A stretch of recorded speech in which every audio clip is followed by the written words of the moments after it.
एक ऐसा नाम जिसे सुनते ही दिल को सुकून मिल जाता है, एक आवाज जो इमोशंस की भाषा बोलती है। आज बात उस यंग म्यूजिकल आइकन की जिसने भारत से लेकर अमेरिका तक अपनी गायकी का जादू बिखेरा। जी हाँ, हम बात कर रहे हैं अरमान मलिक की। और चलिए जानते हैं उनकी जिंदगी की वो खास बातें जिनसे हम सब कुछ ना कुछ सीख सकते हैं।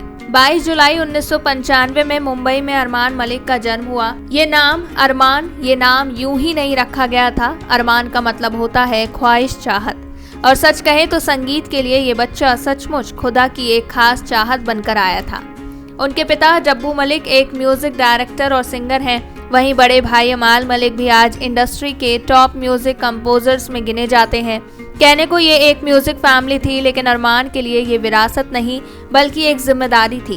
वो शुरू से जानते थे कि पहचान तो खुद बनानी पड़ेगी। महज 4 साल की उम्र थी जब बाकी बच्चे खिलौनों से खेलते थे, अरमान हारमोनियम पर सरगम साध रहे थे। नटखट शरारतों के बीच भी उनकी दुनिया थी सुरों की। उन्होंने इंडियन क्लासिकल म्यूजिक की विधिवत ट्रेनिंग शुरू की और पूरे 10 साल तक बारीकी से रियाज करते रहे। हर राग, हर तान जैसे उनके दिल का हिस्सा बनती चली गई। लेकिन असली पहचान मिली एक मंच पर। जी हाँ, हम बात कर रहे हैं सारेगामापा लिटिल चैंप्स की। जब नन्हा अरमान स्टेज पर पहुंचा तो शायद ही किसी को अंदाजा था कि ये बच्चा एक दिन इंटरनेशनल म्यूजिक चार्ट्स पर भी छा जाएगा। लेकिन जब उसने गाना शुरू किया, पूरा स्टूडियो, जजेस, ऑडियंस सब चुप हो गए, जैसे वक्त रुक गया हो। उसकी आवाज में मासूमियत थी, सच्चाई थी और वो कच्चापन जो सीधे दिल में उतर जाता है। वहीं से शुरू हुआ एक ऐसा सफर जो अब सिर्फ संगीत का नहीं बल्कि लाखों करोड़ों दिलों को छूने का बन चुका है। साल था 2014। सलमान खान की फिल्म जय हो की चर्चा हर ओर थी। एक्शन, इमोशन और देशभक्ति से भरी इस फिल्म को एक ऐसे साउंड ट्रैक की जरूरत थी जो सीधे दिल में उतर जाए। म्यूजिक डायरेक्टर्स कुछ नया, कुछ सच्चा ढूंढ रहे थे और तभी उन्हें मिली वो आवाज जिसमें मासूमियत भी थी और परिपक्वता भी। नाम था अरमान मलिक। फिल्म में अरमान ने 3 गाने गाए। तुमको तो आना ही था, love you till the end और जय हो टाइटल ट्रैक। इन गानों में अरमान की आवाज कोई बनावटी या भारी भरकम नहीं थी बल्कि उसमें एक ताजगी थी जो सीधे दिल में उतर जाती थी। उस समय जब म्यूजिक इंडस्ट्री में तकनीक हावी हो रही थी, अरमान एक ऐसी आवाज बनकर उभरे जिसने एहसासों को बिना किसी कृत्रिमता के गाकर सुनाया। उनकी आवाज में जैसे एक कहानी थी, एक दर्द भी था और एक उम्मीद भी। तुमको तो आना ही था सुनकर ऐसा लगता है जैसे कोई किसी के इंतजार में बरसों से बैठा हो, ना थक कर ना हार कर।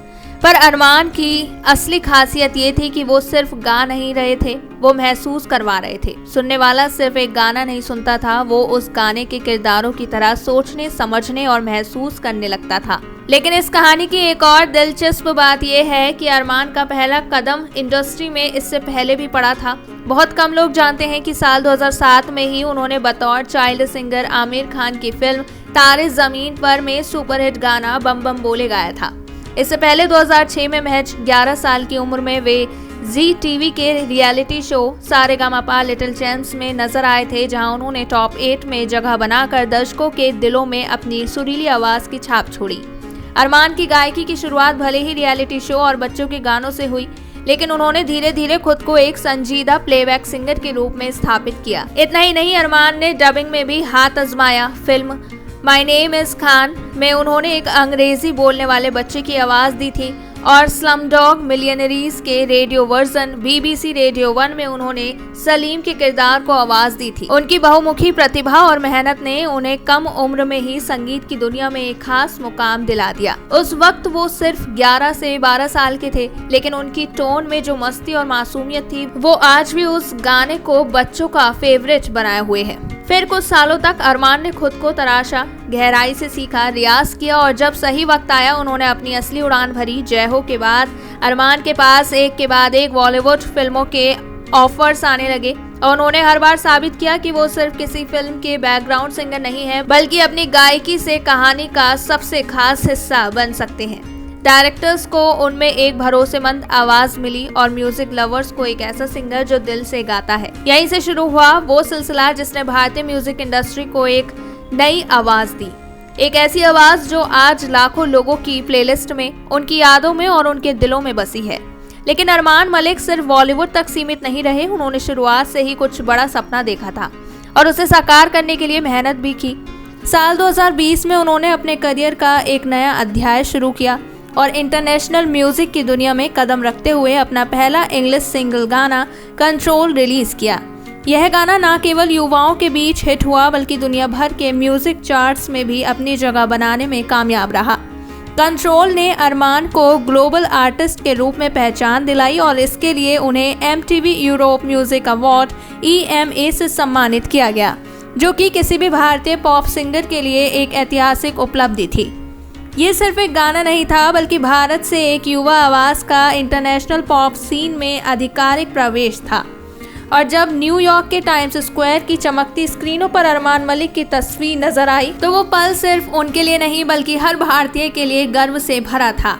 उस पल ने यह साबित कर दिया कि भारतीय कलाकार भी अब इंटरनेशनल पॉप म्यूजिक की रेस में बराबरी से दौड़ रहे हैं। अरमान की यह सफलता आने वाली युवा पीढ़ी के लिए एक प्रेरणा बन गई कि अगर सपना बड़ा हो और इरादा मजबूत तो संगीत की कोई सीमा नहीं होती। अब अरमान मलिक सिर्फ एक सिंगर ही नहीं, वो अब म्यूजिक प्रोड्यूसर, एंटरप्रेन्योर और विजनरी आर्टिस्ट बन चुके हैं। उन्होंने अपनी खुद की म्यूजिक कंपनी शुरू की है जिसके जरिए वो नए और ओरिजिनल प्रोजेक्ट्स पर काम कर रहे हैं। उनकी इस पहल का मकसद है इंडिपेंडेंट म्यूजिक को बढ़ावा देना और युवा टैलेंट को मंच देना। उनके प्रोडक्शन में ना सिर्फ क्वालिटी होती है बल्कि एक गहराई भी जो सीधे दिल से जुड़ती है। इसके अलावा वो popular reality show the voice India में बतौर जज बनकर भी नजर आ चुके हैं, जहां उन्होंने यंग सिंगर्स को गाइड किया और अपने अनुभव से उन्हें प्रेरित किया। एक इंटरव्यू में जब उनसे AI म्यूजिक और डिजिटल युग के दबाव के बारे में पूछा गया तो उनका जवाब बेहद संवेदनशील और सोचने पर मजबूर करने वाला था। उन्होंने कहा कि असली संगीत वही है जिसमें इंसानियत हो, जो दिल से निकले और दिल तक पहुंचे। मशीनें गा सकती हैं लेकिन महसूस नहीं कर सकती। इस बयान से अरमान ने साफ कर दिया कि भले ही टेक्नोलॉजी कितनी भी आगे बढ़ जाए, संगीत का असली जादू हमेशा मानव भावनाओं में ही रहेगा। यही सोच उन्हें आज के दौर का एक सच्चा और समझदार कलाकार बनाती है, जो सिर्फ गा नहीं रहा बल्कि म्यूजिक को एक मिशन की तरह जी रहा है। वहीं अरमान मलिक की नेटवर्थ की बात करें, अरमान मलिक की कुल संपत्ति 375 मिलियन यानी करीब 37.5 करोड़ रुपए है। जी हाँ, सिर्फ 28 साल की उम्र में अरमान ने जो मुकाम हासिल किया है वो कई लोगों के लिए सिर्फ सपना होता है। अरमान का म्यूजिक से रिश्ता उनके खून में है। उनके पापा डब्बू मलिक, चाचा अनु मलिक और भाई अमाल मलिक सभी संगीत की दुनिया के बड़े नाम हैं, लेकिन अरमान ने अपनी पहचान खुद के टैलेंट से बनाई है। अरमान को 2009 में विश्व प्रसिद्ध Berkeley college of music Boston से स्कॉलरशिप मिली और उन्होंने वहां से ऑनर्स के साथ पढ़ाई पूरी की। फिर भारत लौटकर म्यूजिक इंडस्ट्री में अपना नाम बनाया। इतना ही नहीं, अरमान आज के समय में सबसे कम उम्र के हाईएस्ट पेड सिंगर में शामिल हैं। एक शो के लिए वो करीब 40 लाख रुपए चार्ज करते हैं और इस लिस्ट में वो AR रहमान और अरिजीत सिंह जैसे दिग्गजों के बाद तीसरे स्तर के हाई चार्जिंग सिंगर्स में गिने जाते हैं। लेकिन सबसे प्यारी बात यह है कि अरमान के पास लाखों फैंस हैं जिन्हें आर्मेनियंस कहा जाता है। ये फैंस उनके हर नए गाने, हर परफॉर्मेंस, हर जीत पर उन्हें दिल खोलकर प्यार देते हैं और शायद यही अरमान की सबसे बड़ी सफलता है। इतना प्यार, इतनी इज्जत और इतनी कम उम्र में इतना कुछ हासिल करना वाकई में इंस्पायरिंग है। ये था अरमान मलिक की जर्नी का छोटा सा लेकिन खास सफर। अगर आपको ये वीडियो पसंद आया हो तो लाइक करें, शेयर करें और अपने फेवरेट अरमान गाने के बारे में कमेंट करना ना भूलें।